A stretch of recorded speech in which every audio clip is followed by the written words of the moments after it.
WATD presents John Paul, the Car Doctor. All things automotive. Have questions? Call 781-837-4900. Now, here's John Paul, the Car Doctor.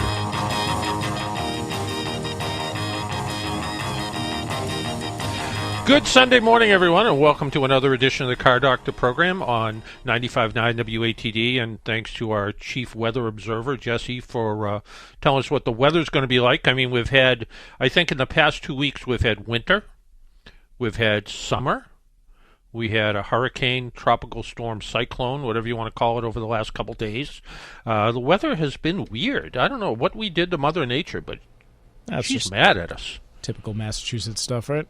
Yeah, I guess. But hopefully, if you had your power knocked out, it's back to being restored right now. Where I am, we didn't have much. I went around and picked up a bunch of branches in the yard yesterday, and that was it. So it is kind of interesting when you live in a small house and you hear branches banging across the roof in the middle of the night. That was sort of woke me up. But all good, and so hopefully everybody did okay, and any high water marks stayed away from your house, so it's all good. Well, we talk about car repair a lot on this program and tools to help with car repair. And one of the tools that I have used periodically is from Innova. They're a scan tool company. And with us is Keith Andreessen. He is he's the scan tool guru at Innova. Keith, good morning and welcome to the Car Doctor program. Yeah, hi John. How are you? Good. So, scan tool guru, is that a good way to describe you? Yeah, I think that's a fair assessment.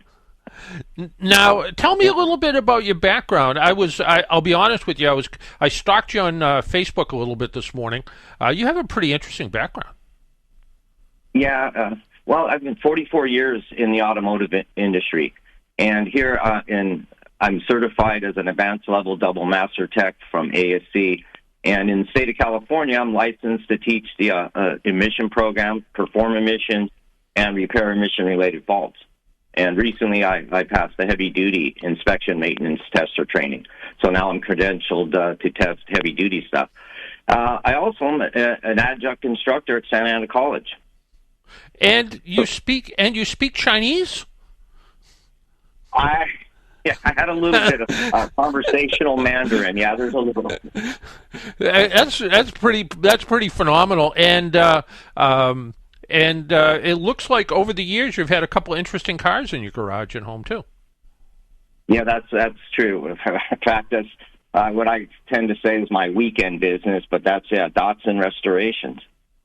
Well, that's pretty phenomenal. You know, one of the things we talk about, and I just got an email this morning from a reader, and they were looking at a tool they saw online, and it was some sort of a Bluetooth dongle code reader thing, and I kind of clicked on it, and it promises a lot, almost to the point where it sounds like it's going to repair your car for you. But there's a real difference between code readers and scan tools. Can you kind of take us through kind of what the differences are? I can. Code readers and scan tools use a car's onboard diagnostic system to identify or troubleshoot problems in the vehicle. These tools connect via the data link connector. Some folks often refer to that as the OBD2 port. These tools retrieve and clear codes and display data readouts from various sensors. However, while code readers provide basic information, scan tools offer additional features and professional-level functionality for OEM diagnostics. And that would include things such as bidirectional controls and enhanced diagnostics such as live data. Well, we'll get to the live data part because just the week or two ago, I guess, maybe it was even longer now, one of my neighbors wanted me to give her a ride to the local repair shop because her car was acting up, and I said, you know what, let's take a look and see what it is before you go there. And I happened to have one of the Innova scan tools. I think it was the 5610, but I'm not sure if that was it.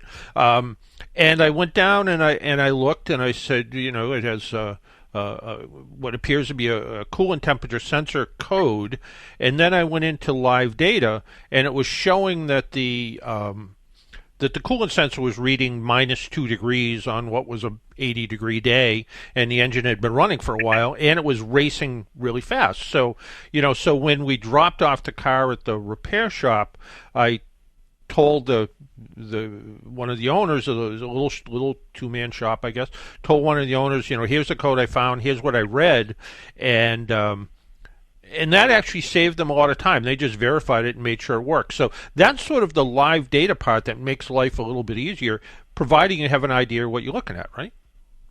Yeah, absolutely. And so the DTC gives you a what some believe is the pinpoint of the issue. Really, you need to go into the live data, which opens I always teach it as a window into that black box. Yeah, and I think sometimes what happens is, somebody will scan a code and they'll automatically think, oh, it's a PO420 code, so it's got to be a bad catalytic converter. And then they go buy a catalytic converter and they clear the code and they drive around and boom, the light comes back on and they're like, but it said it was a bad catalytic converter. No, it just kind of led you to a path, and it's up to you to make a decision from there, right? Yeah, that's correct. There's quite a few sensors that what we call the ECU or engine control unit is looking at, and two of them are the oxygen sensor or air fuel ratio sensor before the catalyst, and then the one after the catalyst, and it's trying to determine the efficiency, oxygen storage efficiency. And, go ahead. Oh, no, go ahead. Yeah, fuel trim plays a big part of this. So you could have fuel trim adding 20% fuel on the base program, and if you don't look there first, you're immediately starting to replace parts that like the catalyst, which is very expensive, that was not the problem. Yeah, and one of the things I mentioned was it could be as simple as and it happens a lot on some cars. It could be a cracked exhaust manifold or a leaking exhaust manifold gasket. And like you said, if you're watching the fuel trim, which kind of tells you where the mixture of fuel is, that's going to give you some of a clue that maybe that catalytic converter is working fine, but in fact it's getting too much air from someplace where it's not supposed to get it. Yeah, that's correct. In fact, a lot of folks don't understand there's negative pulses in that exhaust stream where it sucks back fresh air from atmosphere, and there's your oxygen. So it's going to add some more fuel. And and when it comes down to sort of the most basics of what makes engines work, it's fuel, spark, and compression, and any one of those that's not quite right could cause the engine to malfunction, but maybe not malfunction in such a case that it's causing huge drivability problem, but still some sort of a problem. You mentioned bidirectional control. What does that really mean? Yeah, a bidirectional control tests the performance of an actuator, which are relays, fuel pumps, injectors, ignition coils, and other critical components that are what we know as outputs to the engine control unit. Available tests may vary between vehicle makers. For example, a fuel pump relay. With bidirectional functionality, you can use a scan tool to activate or deactivate the relay, essentially simulating its real-world operation. This helps you identify the output side of the relays working correctly, or if the issues are on the input to the ECU. Another big one is the eval. I'm sorry. And that saves a lot of additional tests with either, some people test relays separately, some people have relay testing tools to be able to do that, and sometimes they'll just automatically assume that, it must be a computer problem, and in fact it's not that at all. Yeah, that's correct. What are some of the other examples of stuff that we can make work with our scan tools? In the EVAP system, these are actually, depending on the level of functionality of a scan tool, this is really an interesting area. Some ECUs allow you to, or manufacturers allow you to just command a test, or what we call an end of the assembly line test, and it'll run all and open and close the purge and vent valves and bypass solenoids, and actually run that EVAP monitor at that time. Others where you can activate or deactivate the system's various components, such as a purge and vent valve or a bypass solenoid. So this allows the user to check for leaks. And when you're doing this, and some of the other things you can look at with a scan tool, can you ever get in trouble? Can you ever cause something bad to happen? I don't, and that's one of those questions where never ever. I don't like to say that it won't, but the control modules have protection. So if I go to pull that for example, an evap, and I open the purge valve and close the vent valve, essentially I'm going to put vacuum inside that tank. It's going to bring it to a point, and then it's going to stop. It's monitoring the pressure of that tank, so I don't collapse the tank or blow it up, for that matter. Well, that would be exciting, but probably not a good thing. So yeah, you're right. So, and you can also kind of look at ignition timing too, right? Yeah, you can. There are some manufacturers that allow you can change ignition timing or just monitor it in live data and put it into a default state. And one of the things I like about some of these scan tools now, especially if you're considering buying a used car, some of them you can read the mileage that's in the computer versus the mileage that's displayed on the dash, right? That is also true. That's an OEM level of functionality, but here recently in 2019, I think, model year, California Air Resource Board and EPA, it's now an OBD2 PID, meaning it's a live data item that you can see there. But yeah, that's true, because some manufacturers actually allowed editing, if you will, of the odometer. And although that sounds like a great thing if you're doing a repair or you're replacing a couple weeks ago we had somebody from a company called Upfix, and they do a lot of module repairs, they do a lot of instrument panel repairs, radio repairs, things like that, and they spin them around and send them back to you in a couple days, and they can, at their end, they can put in the correct mileage. But if you're getting a unit from a salvage yard, maybe you want to make that mileage on the odometer match what the mileage was originally. But then there can be some shenanigans that go on as well, right? Yeah, that's correct. In California, we require a tag that when a odometer is put in a vehicle, if it's not edited, it will require a tag putting into the door pillar area.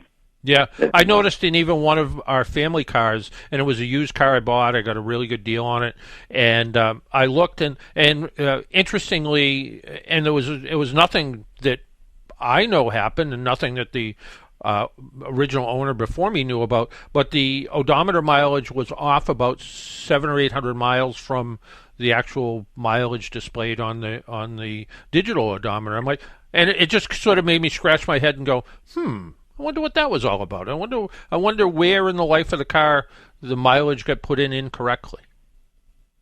Yeah, that one I can't answer. Yeah, but I've seen this as well, specifically on Chrysler vehicles. Yeah, this happened to be on a Volkswagen, and some of those things that you kind of look at. And recently, and maybe not so recently, but Innova has come out with, and we see it in some other manufacturers as well, tablet-based scan tools. And you've had a couple, but there's a new one out now. I guess it's the flagship, the 7111 or something like that, right? Yeah, that's correct. There's actually three of them. Now we have the SCS 4350 and the 7111, which is our flagship. These are the new tablets. And there's a little bit of difference between the, and I don't have the nomenclature down, the SDS ones and the 7111. What are kind of the major differences between the two that, if somebody's looking, they'll go, I want this one versus that one? Yeah, well, let's start with that 7111. The 7111 is an Android-based tablet with a detachable VCI, so then we can talk to that VCI by Bluetooth.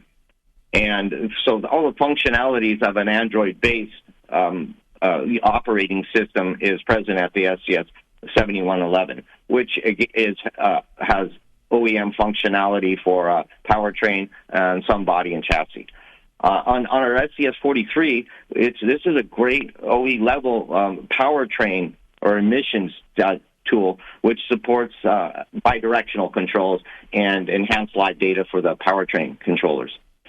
And does the 7111 also have bidirectional control? Yeah, I'm sorry. The 7111 supports bidirectional controls and self-tests, which are routines that run in the control modules. So we can ask it to perform a test for us, like I had indicated earlier about EVAP. Yep. Full functionality. And there's also two different kind of companion programs, Repair Solutions 2 and Repair Solutions Pro. What are the kind of differences between those?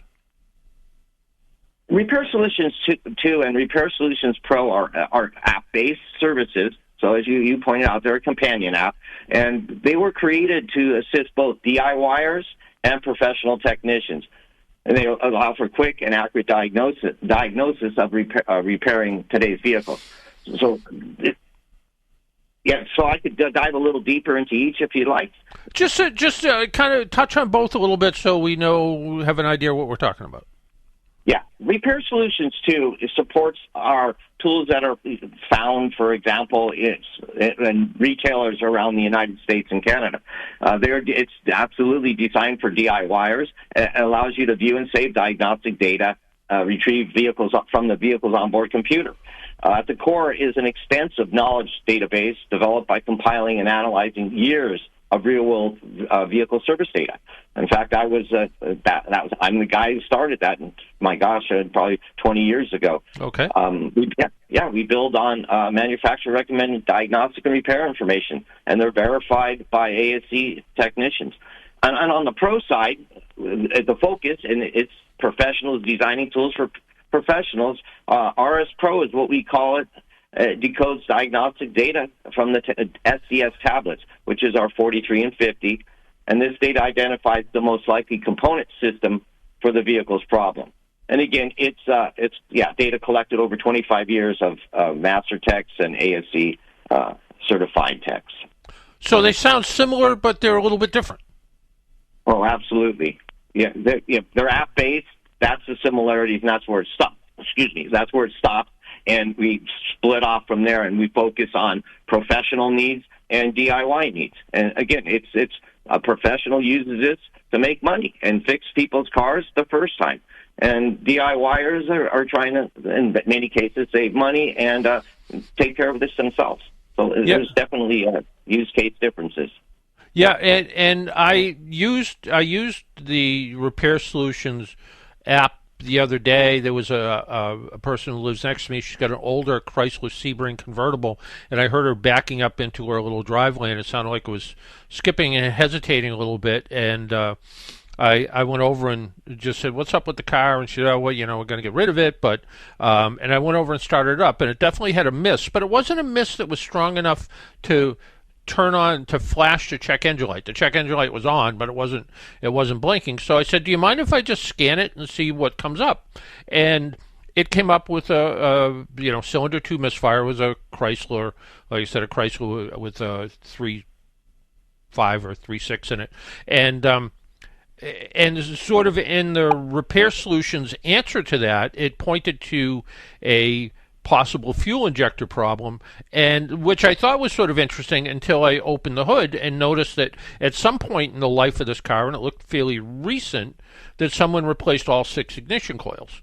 So I'm kind of looking at it going, based on what I know about these vehicles and how the injectors clog up, it's entirely possible that what I've seen before, when you pull the intake manifold off, you'll see one valve that's all carboned up on that cylinder and the other one that doesn't look like anything's going on, and that injector is just not firing right. And I'm like, I kind of absolutely agree. It probably is a bad injector in this, and that was sort of as a result of looking at the companion app that kind of led you in the right direction. Yeah. Again, you said it earlier. You have fuel, spark, and compression, right? And but in his case, there's definitely targeted vehicles that collected from people that have actually worked on them and fixed them. Yeah, it's fascinating technology when you look at it all, and and I think the folks at Innova, because they look at both solutions for the DIYer, which as well as the professional, I think are able to kind of blend those two things together.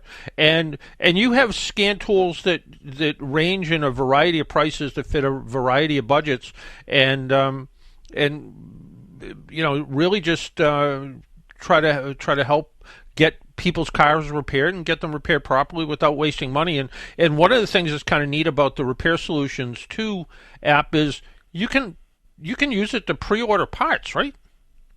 Yeah, that's correct. In fact, part of the most likely fix is identifying what component to replace, what is that part, the part number, and then you have a link that depending on where you purchased it, you can set up your retailer, and it'll point you to that part and where to purchase it. And give you an idea what it's going to cost. Sorry. Yeah. The time involved, the difficulty level, and the cost. Yeah, pretty amazing stuff, and good for people that want to try to fix their own cars. Keith, I wanted to thank you for taking some time out of your Sunday morning. I know it's a little bit earlier out there than it is out here on the East Coast, so I want to thank you for taking a little time out. And if people want more information, there's a variety of websites they can go to. The Repair Solutions Pro website they can look at, and they can get information there if they want. They can go to just Innova's website. All kinds of ways to get this information and find out more about these scan tools, right? Yeah, that's correct. And most of the major retailers in the United States. Yeah, so if you're going to Advanced Auto or O'Reilly's or somebody like that, chances are you're going to see these scan tools there, right? That's correct. Well, Keith, again, thank you for both informing us, but also, helping to train the future technicians. Somebody's got to fix all these cars, and old people like me aren't doing it anymore. So. Yeah. Thank you. It was a pleasure to be on your show, and you're right. This is the future is the younger generation, and I focus my efforts there. Yeah, it's sort of interesting. Somebody wrote to me just this morning, and they're having trouble getting their BMW fixed because the BMW dealer is short on techs. And I'm like, that really tells you that they're busy, and you have become much more valuable as a technician today because there's more places looking for help than there has ever been. And if you can come in the door with some level of experience as well as kind of a good work ethic, what do they say? Showing up is 90% of the job, right? Yeah, that's correct. And the percentage, I'm not 100%, but I normally use this as 4 technicians leave, only 1 enters. So this is for those listening that there's an opportunity out in the automotive industry today. And with the evolution from internal combustion engine to EV, it couldn't be a better time. Yeah, absolutely. Keith, again, thank you for taking some time out of your day and joining us on the Car Doctor program, and I really appreciate it, and thank you for all you do. We need to take a break, pay some bills. My name's John Paul. This is the Car Doctor program. If you want to join us, our phone number is 781-837-4900. We'll be right back. On Friday, October 20th, join South Shore Health at their annual Moonlight and Miracles Gala, featuring a seated dinner, live auction with MC Billy Costa, and music by local band Hot Mess. This year's event at the Weymouth Club will support the growing need for emergency care in our community. In life or death scenarios, close to home emergency care is critical. Support these valuable services and purchase your tickets for the Moonlight and Miracles Gala right now at southshorehealth.org/gala. AAA is with you at every moment in your life. They have 24/7 roadside assistance, which covers you in any car you're driving or riding in, even a rental or your friend's wheels. They have great member rates on home and auto insurance, savings on travel, hotels, and rental cars, and discounts on hundreds of your favorite brands. You're covered on and off the road. Learn more at aaa.com/join.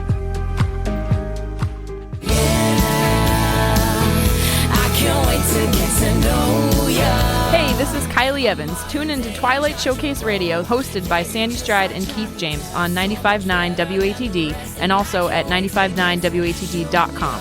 Search for Twilight Showcase on Facebook and visit twilightshowcase.org. Twilight Showcase, tomorrow night from 7 to 9 on 95.9 WATD. Make an appointment Sunday morning at 11 for John Paul, the Car Doctor, on 95.9 WATD. Now, back to the Car Doctor. And welcome back to the Car Doctor program on 95.9 WATD. I want to talk about the car that kind of got me around this week through the hurricane, I guess. Not that I really drove through the hurricane. Will admit I did sneak down near the water to look at the waves where my town had everything all closed off, but I still managed to be able to look at the big waves rolling in. I didn't do it during the peak of the hurricane, though. I did it yesterday morning. But anyway, that was the 2023 Hyundai Palisade. It's classified as a mid-size SUV, although it feels a little bit bigger than that. It comes in a bunch of trim levels, as well as front-wheel and all-wheel drive. All models use the same 3.8-liter V6 engine. It produces pretty adequate 291 horsepower. In these days of, high horsepower engines, unless it's over 300, it doesn't sound like a lot, but this 291 just works fine in this. Depending on trim level, there are a broad range of tech features. Our road test was in the top-of-the-line calligraphy model, which included a panoramic sunroof, large high-definition infotainment screen, quilted leather upholstery, 3 rows of heated seats, like I said, the panoramic sunroof. Cabin is really spacious feeling. Again, it feels more full-size than mid-size. My nephew and his wife are out car shopping, and they had a Chevy Traverse. They downsized to a smaller car when that lease was up. They're thinking of leasing a 3-row SUV this time around. I suggested the Palisade might be a good thing to look at. The cabin's a great place to spend some time. The seats are comfortable, offer plenty of leg and headroom. There's enough adjustments to accommodate every size driver. And also, because this was the premium calligraphy model, everything on the passenger seat was also adjustable, which a lot of times, even on luxury cars, the driver's side is power adjustable. The passenger side, they don't always get the power adjustments. They sometimes just get the manual adjustments. This one seemed fine. I thought the ride was comfortable. The shifter is a push-button arrangement, not my favorite, but I guess I'm starting to get used to seeing everything other than a shift lever, knobs, buttons. I'm starting to get used to it, and yeah, the push-button works okay. The infotainment system certainly one of the best actual knobs and buttons for most of the major functions. The SE and SEL trims, they seat 8 passenger level limited, and our tester, the calligraphy, have the second row captain seats, which was a nice trade-off, and to me, I'm never carrying more than a few people in this. Just works out fine. Cargo volume with all the seats folded is over 85 cubic feet, and like some true luxury vehicles, the seats can be power folded from the cargo area, so you push a button, the seats fold down, as opposed to the more pedestrian version of my Hyundai, which you have to manually lift up a lever and push the seat. With all the seats in use, you have all 3 rows of seats in use. There's 18 cubic feet of storage, and there's also some underfloor storage to keep valuables out of sight. My Hyundai actually has underfloor storage, which I use quite a bit, especially when going back and forth to Florida. When I keep my, I use my little Hyundai to tow my boat just to the boat ramp, 100 yards to the boat ramp. But having anybody who's had a vehicle with a trailer hitch and they have a dent in their shin because they walked into the trailer hitch, it's a nice place to store the trailer hitch, under the floor where it's not going to be in the way. It doesn't roll around. It's just nice. The underfloor storage is nice. Like all new cars today, there's plenty of 12-volt power points and USB connections. On the road, again, the 3.8-liter V6 engine, you'd think V6, is that enough power? Yeah, 291 horsepower, certainly more than adequate. Now, maybe if you had a family of 7 in here and you were towing a camping trailer, maybe it would work a little bit harder, but, from what I could tell, again, fine. Fuel economy, EPA says 19 miles per gallon in the city, 25 on the highway. I average about 20-ish in mostly city driving. The ride's comfortable, certainly more designed for family road trips than twisty two lanes. But overall, it's a pleasure to drive. It's a nice vehicle. They did a nice job with it. And, if you're towing a small camping trailer or a boat, it works out well. And hopefully I muted my microphone just in time for that sneeze. How'd I do, Jesse? That sneeze come out on the air or not? You did great. Okay, good. All right. And it's a stylish looking car. Everybody that looks at it really likes it. If you want to check out, see what it looks like, there is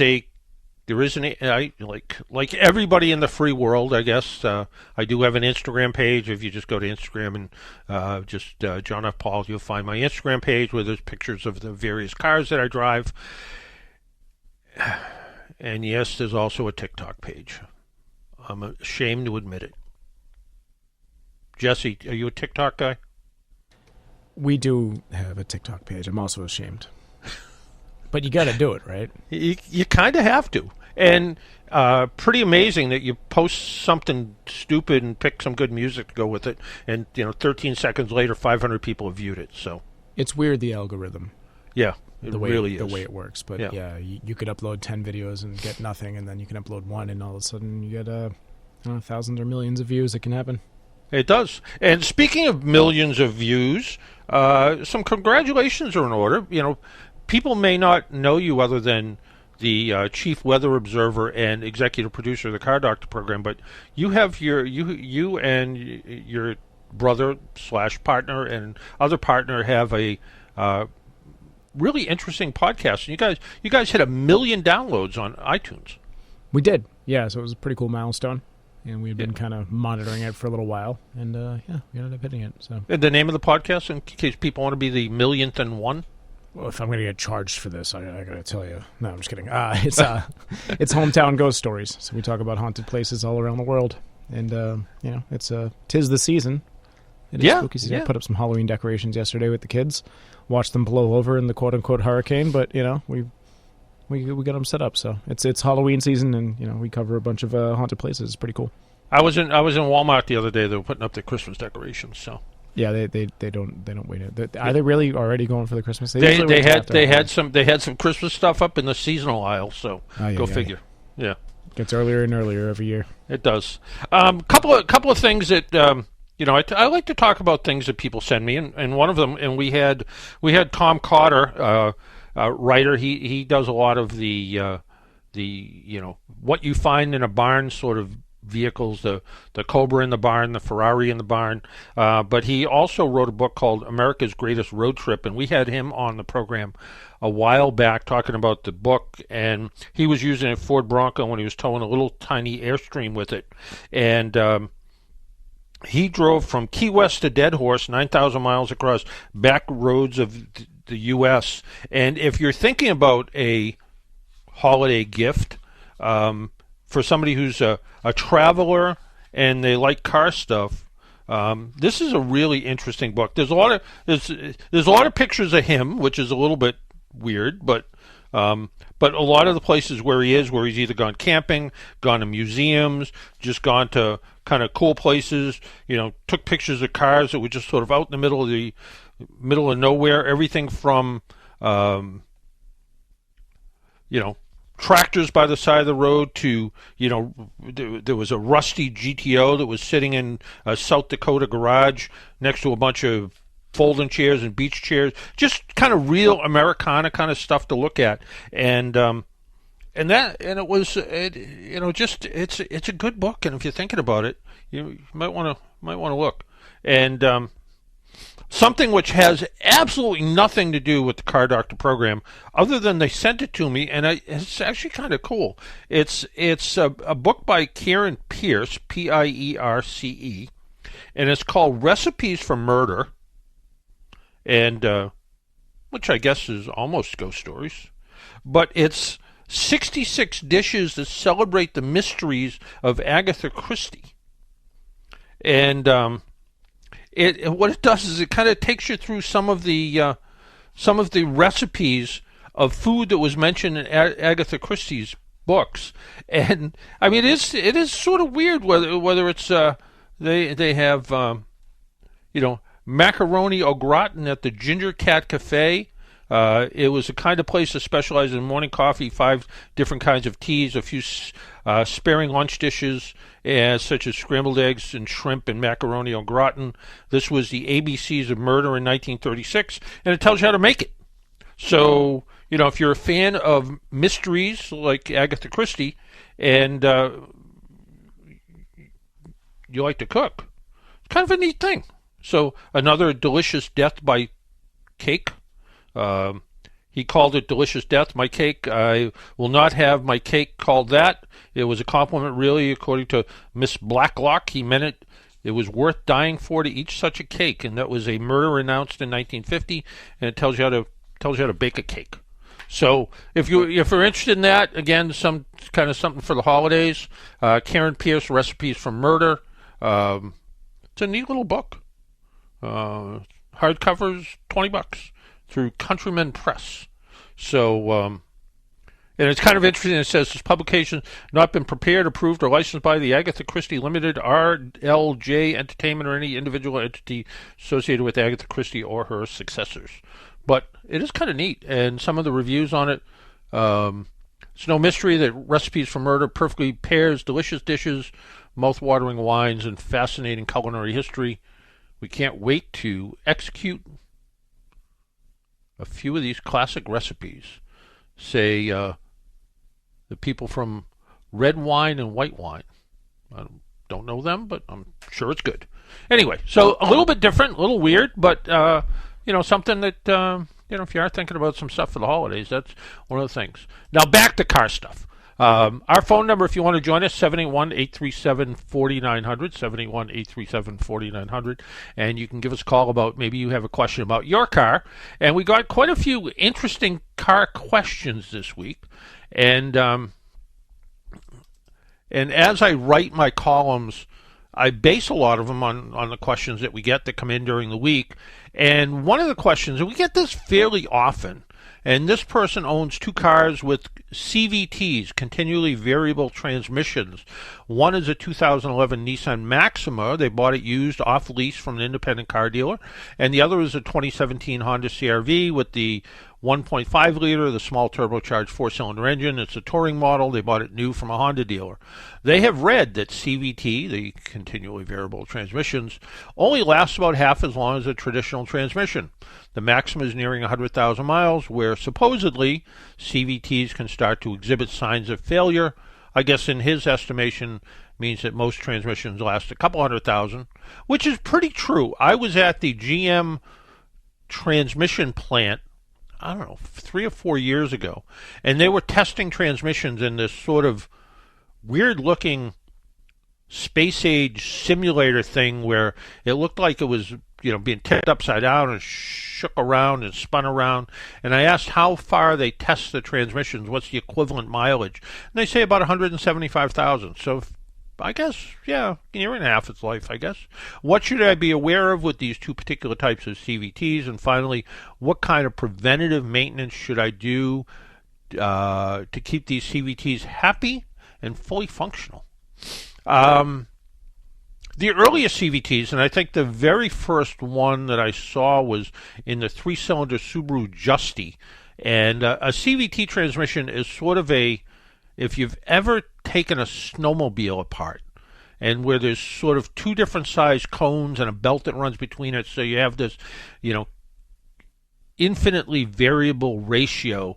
As one cone gets smaller, the other cone gets bigger, so you have more torque, you have more speed, and that's sort of what CVTs do. And the other thing they're supposed to do is they're supposed to keep the engine RPM in this very optimal fuel economy range, so you get the best fuel economy. And do they do that? Sometimes. Sometimes they feel like they just sort of get hung up. The older ones, Ford dabbled in CVTs for a while with the Taurus, or whatever they changed the name of the Taurus to for a while. It was terrible. It just felt like it was always just not in the right gear, if there was such a thing. My experience with CVTs has been that they either last several 100,000 miles or they break really early in life, especially the earlier Nissan vehicles. I haven't seen the problem with the Maxima, but something like the Nissan Rogue, either they have problems at 30 or 40,000 miles, or they go 10 years and they don't seem to have a problem at all. Nissan doesn't have a particular interval to do fluid changes unless you drive aggressively, tow a trailer, that kind of stuff, do a lot of off-roading type things. And then they recommend fluid changes every 60,000 miles or so. So maybe if you want to really be on top of your vehicle, change the fluid as if you were driving it aggressively, even if you're not. So this person that's gone 100,000 miles, take a look at the fluid, see what it's doing, see what you want to do with it, and maybe you want to change it. The Honda, on the other hand, I would just sort of let the maintenance minder tell me what to do and just kind of look at it and go, hey, look, it's time for a fluid change, and then just kind of go from there. As good as Honda vehicles are, and no one can argue they make some of the best vehicles on the planet, their automatic transmissions were a problem, especially in some of the earlier Accords and stuff like that. They were getting, 80, 90,000 miles. They'd start to act up, and they would need to be rebuilt or replaced. That's why I think Honda went to a CVT, because in theory it's a simpler design. Also, in some of the more heavy-duty vehicles, the Ridgeline and the van and the Pilot, they went to either a 9 or 10-speed, more conventional automatic transmission. What's the CVT feel like when it's starting to break? You'll usually get a shake or a vibration. And also, they're very sensitive to low fluid levels. So it's important to make sure the fluid levels stay full. And if you notice any drips and drops underneath the car, have it looked at to make sure there's no particular leaks one way or another. I have gotten a fair amount of emails from the question I put in one of the newspapers about the person who had the Ford Explorer that parked under the neon sign at a Napa store. And they said the car wouldn't start. The guy who ran the Napa store went out and shut this neon sign off. Car started right up. And, weird electronic stuff. Somebody else said to me their garage door opener interferes with something else with their car. This person wrote to me and said, I recently read one of your articles about one of your readers with auto electrical issues and thought I'd share mine. I have a 2016 Audi S4, nice little performance four-door sedan, that reacts oddly when passing under the toll gantry at the lower level of the George Washington Bridge. So they're going in and out of New York. They say crossing under the gantry causes my windshield wipers to sweep across the windshield once or twice. I take the bridge on my way home from work, so this is a trip I take often. He says, I'm nonplussed, word I have to look up to see what that really means, by the fact that this doesn't happen every time I make the trip, but I have no idea why it happens at all. I consider it to be another one of life's lesser mysteries. It's referred to as a phantom sweep or phantom wipe. And Jesse, you know ghost stories, so you know about phantoms, I guess. So, but this is a phantom wipe, and it happens with every manufacturer. That all of a sudden you'll be driving down the road. It could be a perfectly bright day, and the wipers will take one or two sweeps across the windshield. The idea that it's doing it specifically at the toll gantry tells me maybe the electronic gantry is interfering with somehow. Maybe your Easy Pass transponder is causing something weird to happen. I don't know. I guess if it really bothers you, just shut the wipers off. Probably left them on auto all the time, so they work when it rains. So you don't have to turn them on. But I guess it's one of life's little mysteries and one that doesn't seem to have much of an answer. So, something to think about. This is kind of a funny one. We actually used this for trivia a while back. Somebody wrote in and said, I recently watched the movie A Man Called Otto, and there was a Chevrolet electric pickup truck in the movie. The truck doesn't really exist, or certainly not at the time frame of the movie. How does that happen? Yeah, it's at the I don't want to ruin the movie. But yeah, the truck shouldn't have really existed in the time frame. Why does that happen? Many vehicle manufacturers, they use product placement in movies and television. What you saw was more than likely an early pre-production model of the all-electric Silverado pickup truck.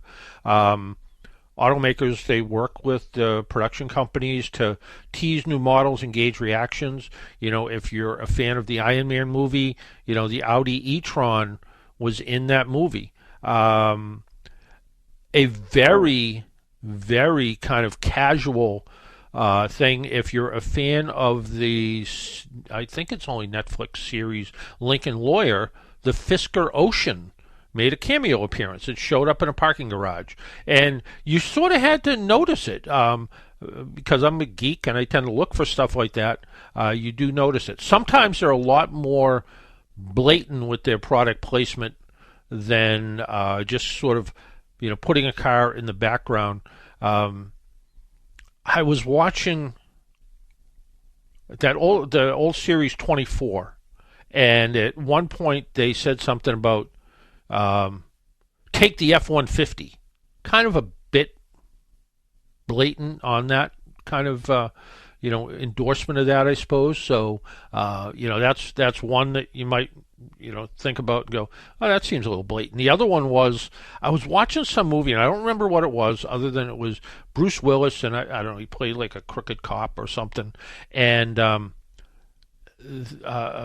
whoever was visiting, I'm sorry to destroy this so badly, but whoever was visiting drove up in a Land Rover or Range Rover, and then they had to go out and go drive through the woods to go do something, and the woman whose house it was said, oh, no, let's not take that, let's take my Ford Bronco, because it'll do a much better job driving through the woods than your Range Rover.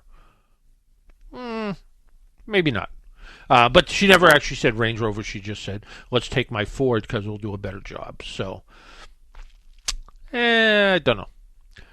The next one up, a person with a 2011 Honda Accord, it only has 83,000 miles on it, has leaks in the power steering return line, and they were told the whole front carriage will need to be dropped in order to reach these hoses. All the maintenance is performed at the dealership, but this type of repair is radical, their words, at over $2,500, since the dealer also wants to replace the entire steering gear. I don't know that I can trust that the frame will be the same to drive if the carriage is dropped and reinstalled. It's like remaking the car. Honda explained that these leaks occur because the car is 12 years old. Is it necessary to drop the front carriage, or could stop the leak solution fix the problems? Will it be safe to drive the car if the carriage is reinstalled by the mechanics as opposed to the manufacturer? First off, I think I'd get a second opinion and find out what's really leaking. If it's the return line, which is an odd one as it is, because usually what leaks with power steering is there's a pressure line and a return hose. The pressure line runs off of the power steering pump, runs through a valve into the power steering system. That's what gives you the power assist. The fluid returns back to the pump through a low pressure line. So it's unusual the low pressure line would leak. Honda does run a series of long metal tubes that act as cooling for the power steering fluid. Maybe one of those is rusted away. Don't really know without looking at it. And maybe what they're saying is we want to replace the power steering line and the rack and pinion unit because we want to do them together. I don't know why. So I think this is a good opportunity to get a second opinion, which should only take 15 minutes for someone to look at and see what's really leaking. If it's a rack and pinion unit, yeah, you're going to need to replace it.